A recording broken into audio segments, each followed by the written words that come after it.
This is the Quality Grind podcast presented by Medvacon. Conversations that go beyond compliance. Sharing insights geared toward helping you navigate the everyday grind of regulated life science industries. Here are your hosts, Joe Toscano and Mike Kent. Welcome back to The Grind, everyone.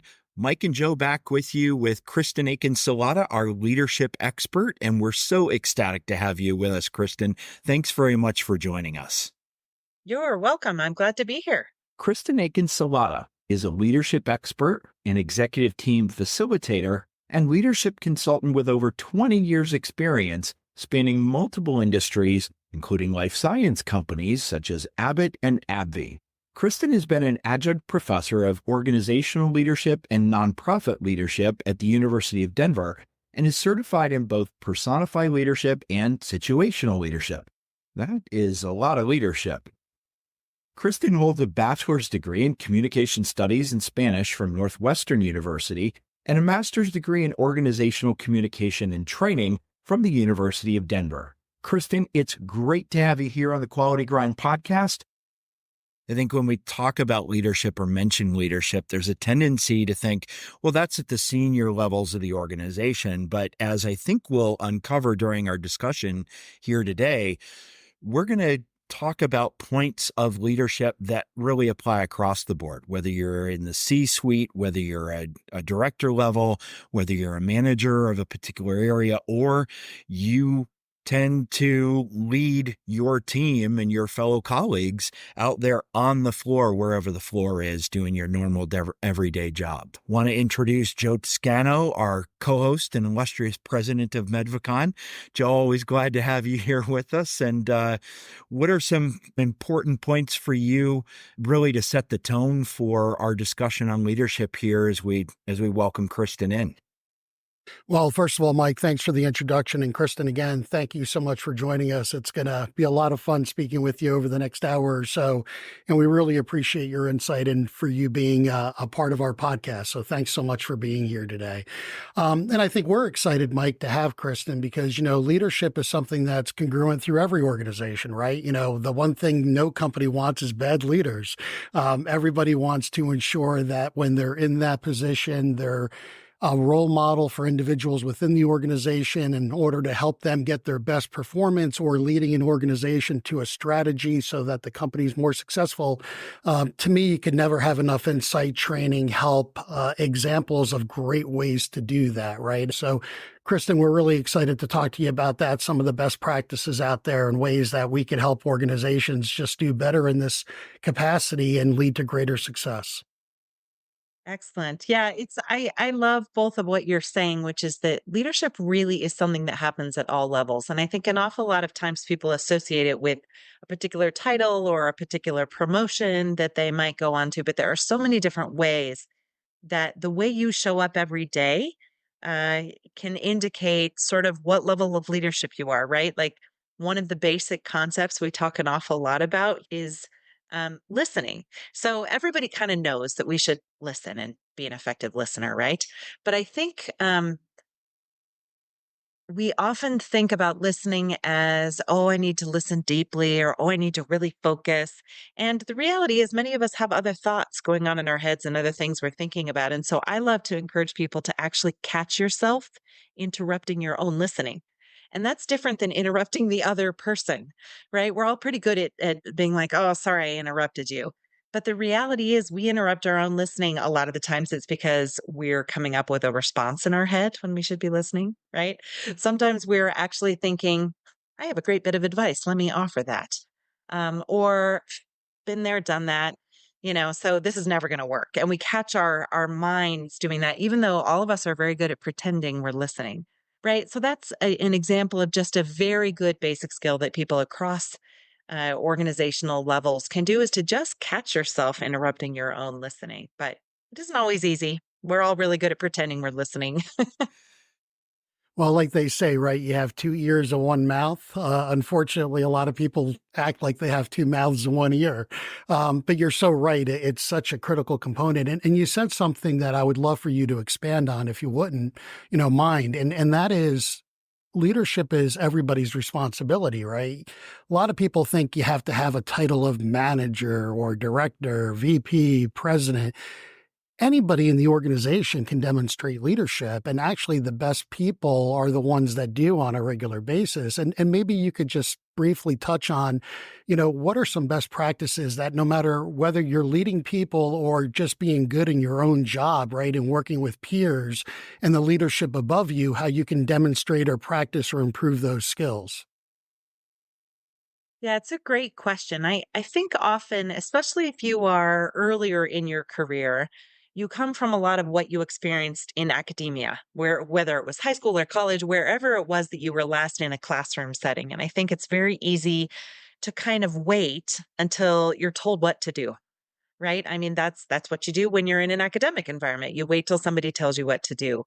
And I think one of the hardest challenges of kind of leaning into your own leadership style is figuring out when it's a good idea to ask for permission, which is essentially waiting for guidance, waiting for someone to tell you what to do, versus as they say, asking for forgiveness or apologizing afterwards. So I think one of the trickiest things is figuring out most leaders, and I'll say this in this way, most supervisors want their people to take initiative. I have very rarely met a supervisor that is overseeing people, or even maybe not in a formal leadership role, but kind of being the lead on a team on a particular project. They get frustrated when they feel like no one else takes initiative. So offering to step in and here, I'll do a little research on that, or I'll make that phone call, or yeah, you know what, let me fill out this spreadsheet and I'll see what I can do to collect the data. Whatever the case may be, just being an initiative taker, I think is a really good initial step towards doing that because people notice. And I often recommend to younger folks in particular, but really this applies to everyone. If you are someone, and there aren't that many of us out there, who really enjoys presenting, and that could be a formal presentation where you're standing up and you've got a microphone and the whole nine yards, or it could just simply be reporting out at a meeting, right? I have watched so many folks in organizations excel through the organization and be given greater and greater levels of responsibility quickly because they're willing to speak up. They're willing to be the person who will present in front of other folks. So I know for some people that is just like makes you panic, right? I mean, the idea of having to stand up and give a presentation, but effective public presentations or powerful presentations is a really, really good skill set to have because you stand out compared to other folks that are around you. Absolutely. No, and you bring up a really good point that I think, we could say as a really good lesson here. If you work for somebody as either they're a supervisor or a manager or even higher, and they don't want you to take initiative, I think it's time to find a new job. That is somebody that's not going to teach you very much, right? So it's a very good point, and you're right. Who doesn't want somebody in their organization to be proactive? We want to make sure we're doing the right things, but yeah, an initiative is incredible, and if you have that skill that you can and come forward with, it's extraordinarily important and just leads to more success. And so a lot of that is learning the environment, learning the culture of where you work. I do a lot of work with, in particular, senior leadership teams around the culture of our organization. And just like when you have a significant other or you get married, you marry into a whole new culture. And there are certain things that are just assumed about how we show up in this place. And so they're not written anywhere. They might even not verbally be sort of shared or passed down. But boy, I don't know about you all. The first time I went to a family dinner or family holiday, I was like, oh, okay, that's how we do things in this family, right? And I think for a lot of folks, even moving from one department to another department, you're like, well, for example, we're all at Medvacon, so obviously it's the same place. But when you work with a different leader, when you work with a different group of people in a different context or doing different work, that culture can shift. And so I think one of the really important things is to try and listen for and spend a lot of time paying attention to the way we do things around here. So part of that is, to your point, listening, seeking to understand, and then adopting and navigating, moving towards that and those cultural norms, if we can call them those. The other part that occurs to me that's equally important, and it goes back to some of the earlier points you and Joe were discussing, is finding those opportunities not only to take initiative, but also to take a risk. And those, I think, are two different things. You can have initiative, but in an environment where you're putting yourself out there, knowing that that's going to be a risk and being willing to move in anyway and risk being thought of as different or contrarian or whatever we can put out there can be a real hindrance to people. So in the ways of being aware of your own tendencies, being aware of what you may be bringing to the organization, how others are showing up, and what those cultural norms are that impact how things are done and the reasons why. It occurs to me also that there are tools that get used quite often in organizations, especially larger organizations. Personality surveys, right? Whether it's DISC or Myers-Briggs. Well, I'm an INTJ. What are you? And just, who's taken that particular initiative or those tests, as it were, are right off the bat. It occurs to me that it's really nice to know that about yourself and how you show up. And aside from saying, I'm an INTJ, what are you? And having those, oh, well, I'm an ENTJ as well. And isn't that interesting? How can we really take the next step in using that information, that self-awareness and awareness of the culture that's there, and use it to make better decisions, to foster an openness which provides people an opportunity to be willing to take the initiative and take the risk, learn from that, and then continue to jump in there where they think it's valuable? Yeah, it's a great question. It's interesting. I'm a huge fan of different assessments. There are a lot of really good ones out there, but I think where organizations sometimes fall short is they will say, gee, we've got these developing leaders, or we've got this department that's having some conflict, or whatever the motivation is for going and doing a Myers-Briggs type indicator, as you mentioned, the 4 letters, or a DISC behavior styles assessment, which is one of my favorites because you're looking at people's behaviors, things that are observable. Or the Herman Brain Dominance Index, or Emergenetics is looking at thinking styles. A lot of organizations' reason for doing that is to increase self-awareness for leaders at all levels. And that's great. That's where we always want to start with being a better leader. However, if they stop there, it's a miss, because what ends up happening is, let's say Joe just went and learned that he has a primary driver style, which essentially means that when you sit down in a meeting with Joe, Joe's going to push for results. Joe's going to focus on fast pace. Joe's going to look for outcome, right? So you've been in my meetings. You got it. You got it. And those are strong qualities for Joe as a leader.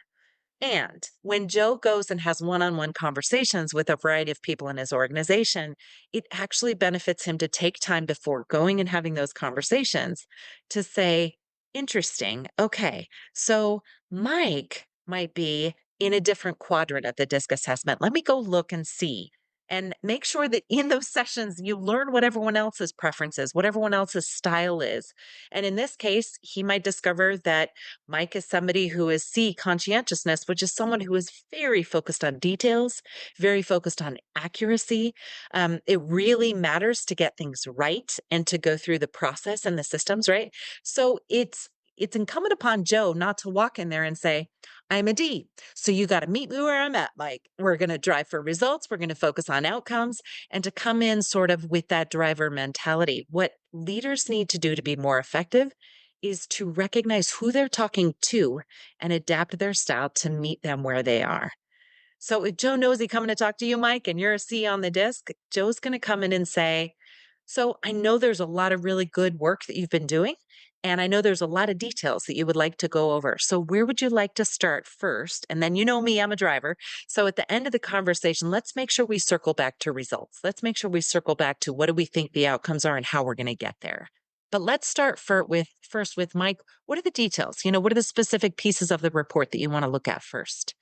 And it might drive Joe nuts to do that.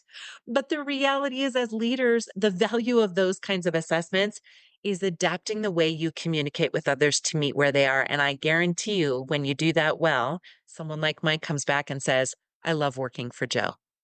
Boy, I tell you, now I just have to throw this disclaimer out there. This feels like a coaching session for Joe and I, which was not part of the deal, but it's happening anyway, apparently. So, I did not put Kristin up to this, Joe. You have to believe me. Nothing in our notes. Yeah, Mike, we'll talk later. Okay. Oh, great. Yeah, here we go. That'll be a nice Friday afternoon conversation, right?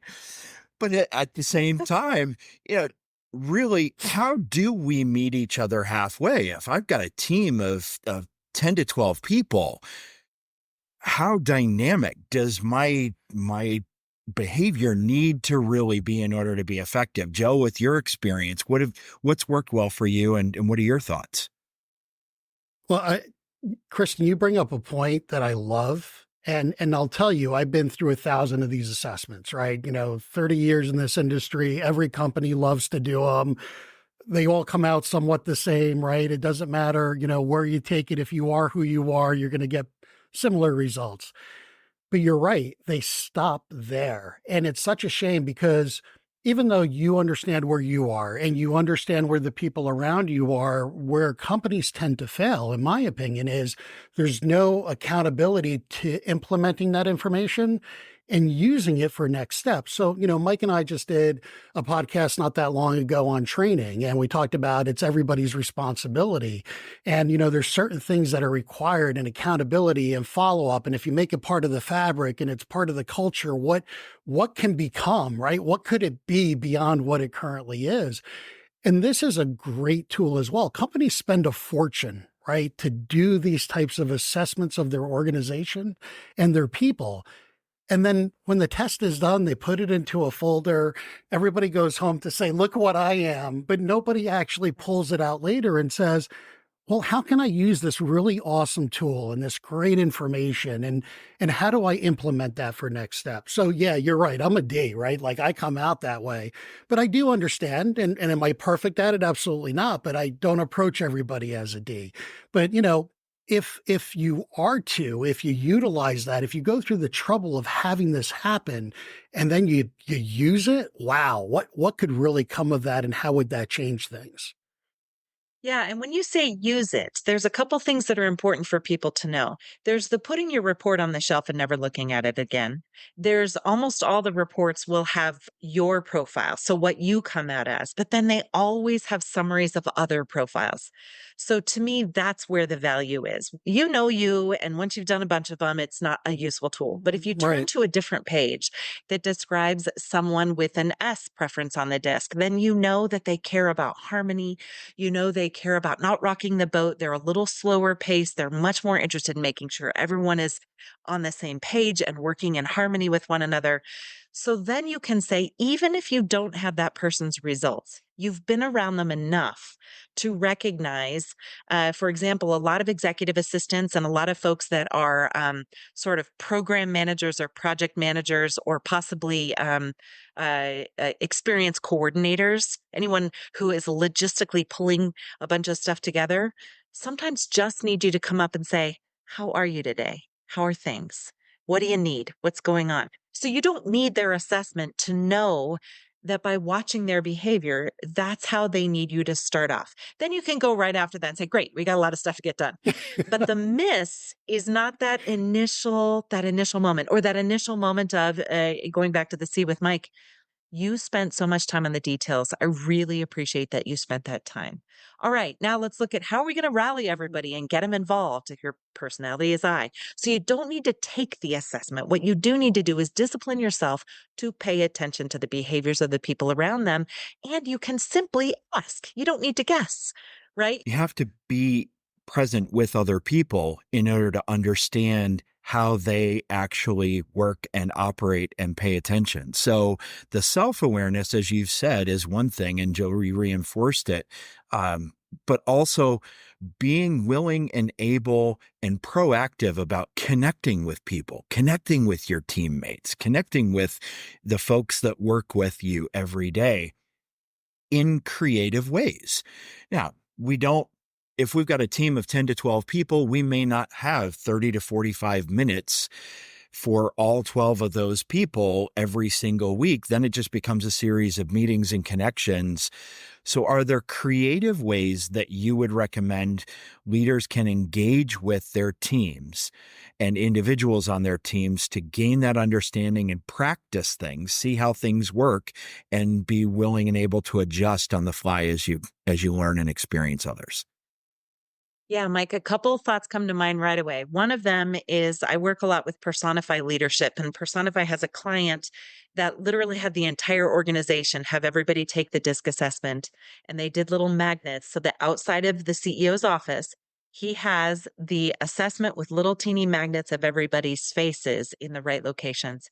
So before, and they were all a part of this. So everyone was in the know. So anyone in the organization can go outside his office and look at a little magnet of someone's face and say, before I go have a conversation with this person, I know this is their preference. But if you don't have the luxury of that, I'm a huge fan of walk and talks. There's a lot of power in saying to somebody, hey, let's go for a 10-minute walk outside. Number one, there's so much research now about how getting out of your chair and moving your body and literally visually seeing a different environment is incredibly healthy and helpful for re-engaging your brain. But the second thing is it's really relaxed and casual for the two of you. So it can be very, very easy way to just, what'd you do this weekend? Right? And just when people tell you what they did for the weekend, you learn a lot about them. You learn about what motivates them, what inspires them, and it makes it much easier to then say, how's work going for you? How are things? What are you working on? What are you enjoying? What can I be doing differently as a leader? I know a lot of people like to talk about management by walking around, right? Where you go and you just kind of see what people are doing. I like taking it that one step further and inviting a given individual to go walk with you, or maybe even walk to lunch. At the end of the day, when you have retirement parties for people, they don't talk about all the great technical prowess at length of someone who left, especially in a technical environment. They talk about who they were as a person.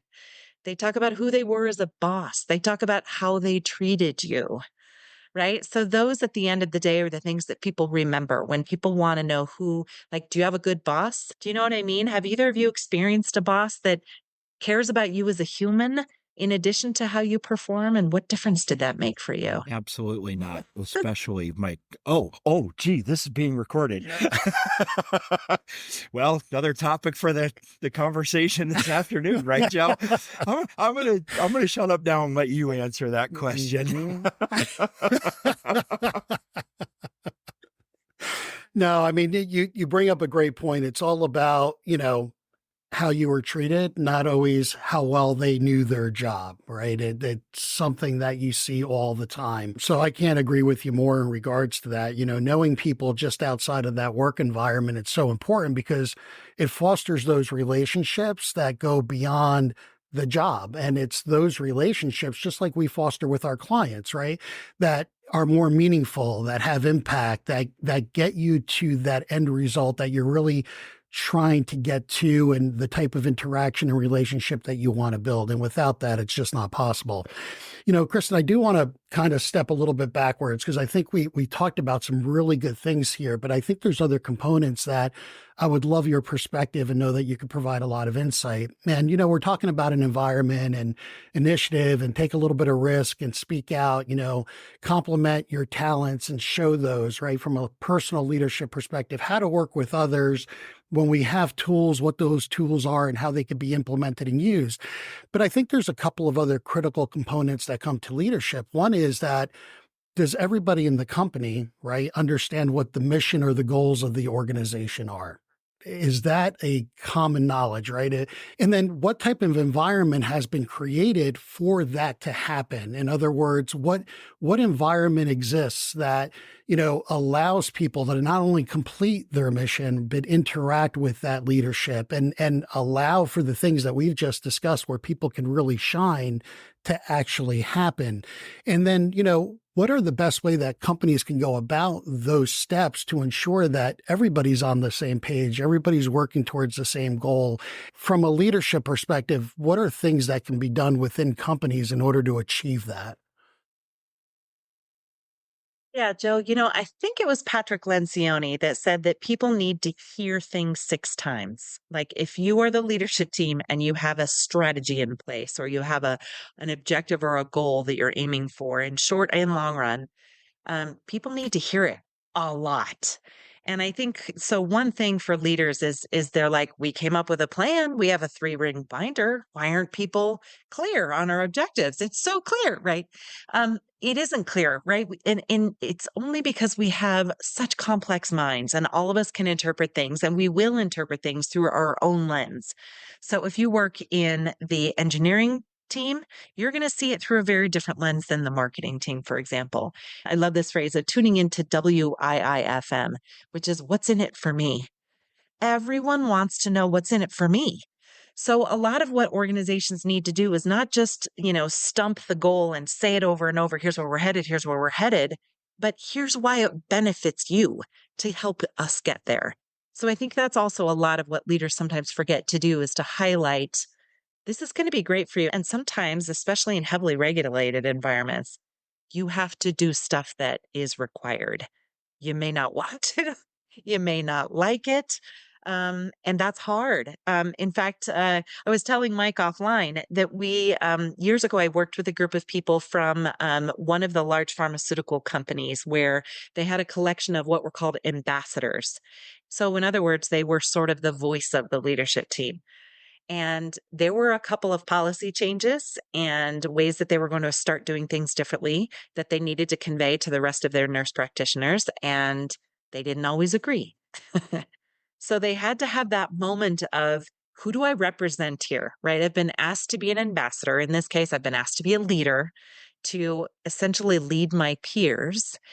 And I need to toe the company line. So that's a very, very delicate, fine line. And I think the more human you are in it, the better. Now, there's a fine line between saying, I think this is a terrible idea too, but I just got to tell you, this is what we got to do. And I wondered when I first heard this, I wasn't sure about it either. I caught myself second guessing and doubting and wondering. And as I thought about it further, here's what I see as the benefits of it. Here's why we're going to roll it out. So you still need to say, as an organization, here's why we're doing this. As an organization, this is going to be the best approach. Um, but your people know you. And if they're peers, and if you're suddenly now a supervisor and you're talking to all your peers, they know your position. They know where you're coming from. So I think the key is not to be disingenuous. There's a fine line, right, of towing that line. And I think for organizations, big picture, you can't repeat it enough and you can't tell enough stories. So that's another thing, Joe. I know you're a huge storyteller. People check out after a while if you just talk shop. If you just say, here's our goal, here's our objective, here's our goal, here's our objective, over and over and over again. You need to tell a relatable, metaphorically connected story. When I first had my job delivering newspapers or mowing lawns, right? You go into those stories and then people get it. Right, Right. Joe? Do you find storytelling to be an accessible way to get people on board with where we're headed? Absolutely, because it goes back to what we talked about before. It's that personal connection, right? When you are able to relate it to something outside of just the work environment, all of a sudden it has a different impact, a different meaning. And it's a great way for people to get on board and understand things because they see it through a different lens. You know, my background, a lot of it is in business development. And I laugh because people are like, it's so hard to sell. And I'm like, yeah, it's really not. You do it every day. If you have a spouse that, you really want to go to a movie that night and you need to convince them to go see the one you want to see versus a different one, aren't you usually able to, right? Like you come up with a unique way, you make it fun, you make a compelling argument as to why is that different than anything else? If you have a good product, if you believe in what you're doing, you should be able to tell that same story or approach it the same way. It's not a different skill. It's the approach that you do that you already are good at, but you think you need to do differently, right? So storytelling to me is compelling because we all tell stories and we do it whether it's at work or at home or anything else. Oh my God, let me tell you what happened today. And yeah, I'll never do that because this is what I learned from it. And, it gives people a laugh. It's something that's entertaining, but it makes the point, right? And that's what's so very cool about approaching it that way. And Joe, I'll say there's one additional piece that's really important on the back end of storytelling, which is asking questions. Yep. Right. So the trick of storytelling as a leader is it can get you into tell mode. And I think a lot of people, when they become supervisors or when they're leading, they've risen to a next level. As we all know, often people are risen to their level of technical competence, but they may not have those leadership skills. And I would argue one of the reasons is they have gotten into the habit of spending more time telling than asking. Mhm. And so when I think of all the really good leaders I've worked with over the years at all levels, they may tell a story, for example, and then afterwards they'll say, "What about that appeals to you?" Or "Can you relate to anything there?" And then they let their people talk, right? Especially if you tell a story about screwing up. It gives people a chance to have a little grace and to say, "Gosh, thank you for telling me that. I totally screwed the other thing up." But then you can ask, "So how do you want to do this differently next time to avoid it?" Right? Then you're asking and they become the problem solver. I will never forget the very first advice I got from my father when I was a supervisor. For the very first time, this was years ago, I was 25 and I had 25 staff members, many of whom were older than I was. And I would say, "Dad, I'm so stressed out. I'm not getting any sleep. I don't know what to do. These people keep coming into my office and asking me to solve problems." And I would solve their problems because I'm the big boss. That's what I'm supposed to do. And it didn't take me long to recognize that was just not sustainable. And he said, "Kristin, I want you to take out an 8x5 or 3x5 index card." And I said, "Dad, no, seriously, help me." He's like, "No, no, no, really. Just take out an index card and I want you to write down the following 4 words. What do you think?" And he said, "Every time someone comes into your office and says, 'I don't know about this, how I'm going to solve it,' as a leader, your tendency is to advise, to tell, to give clear direction, do this, do that." Instead, I would just say, "What do you think?"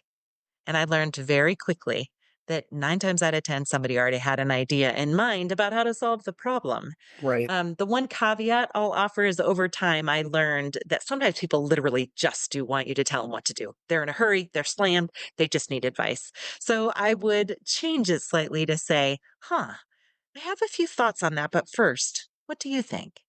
Right. And then sometimes they would say, "I don't know anything, tell me." But again, most of the time, people would say, "You know, I think if we did it this way, it would be great." And then they leave feeling supported by you as a leader. You can encourage them, but you also learn what they're good at. You learn what kind of a problem solver they are. You learn what kind of a resource they are to your team.